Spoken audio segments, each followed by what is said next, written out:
Hello, everyone. It's Phil Lee returning with a new episode of Civil War Chat, and today is the 2nd of February, 2023. Click on the subscribe button below here to subscribe to future episodes, and also the notification bell in the far upper right to be notified by YouTube when they are released. Today's topic is about my newest book, Firepower, a Civil War novel. Unlike my earlier books, this is a fictional book, but what I've done is I've relied on historical facts and connecting the dots to put together a story that explains a mystery. So let me just give you a summary of the book.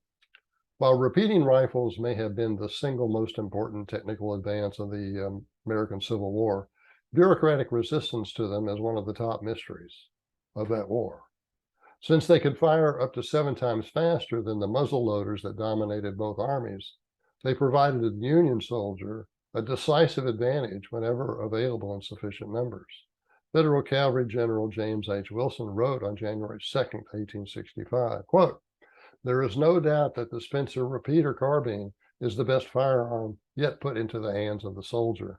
I have never seen anything else like the confidence it inspires in the regiments and brigades that have it," close quote.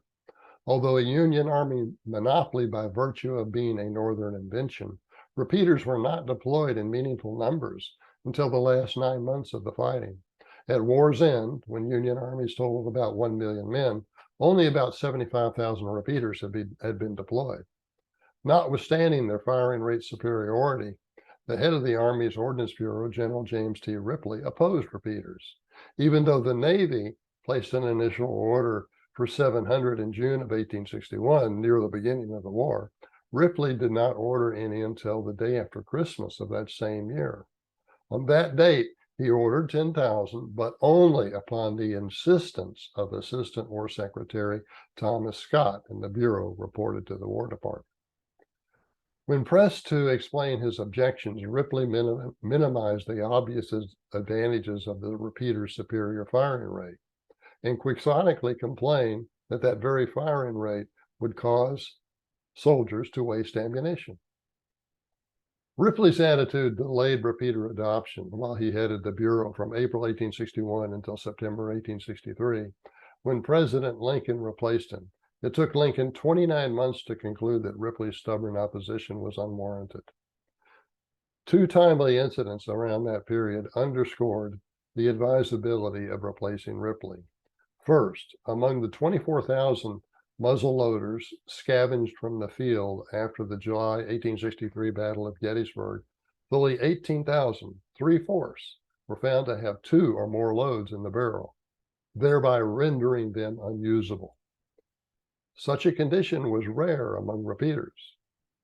Second, in August 1863, he personally tested a Spencer model on the White House lawn in the presence of its inventor, Christopher Spencer. It took Christopher over 2 years to get an audience with the president, but within a matter of months, the Bureau's new leader wanted to buy all of the repeaters that Chris's factory could produce. Historians have long debated Ripley's inflexibility, particularly since the Spencer had received multiple favorable evaluations by ordnance experts early in the war, almost to the beginning of the war.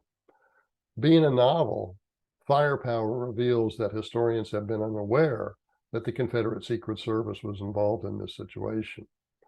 The book connects actual historical dots to provide a fictional picture that explains the mystery of James Ripley's behavior. All but 2 of the story's major characters are authentic figures occupying the positions and performing the general duties described in the novel.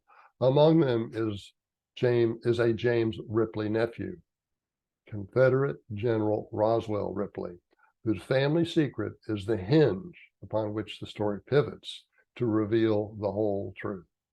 Okay, that summarizes the novel. So let me share with you, I think I can share with you a cover, the picture cover, and that's what it looks like. Now, those are 2 Union soldiers. In their left hands, they're holding a sword. In their right hands, they are holding Spencer repeating rifles, or actually they're repeating carbines. And in the middle, they've got revolvers under their belt, but those are pistols. Now, it is true that there was also a revolver rifle that was deployed earlier in the war, but it was not that popular because it was cumbersome to reload, and it did have some problems with backfire. Nonetheless, the Spencer and also the Henry were quite serviceable and would have been quite effective in the Civil War if they had been deployed in greater numbers. Okay, that's our show for today, and I want to thank you for watching and look forward to seeing you next time.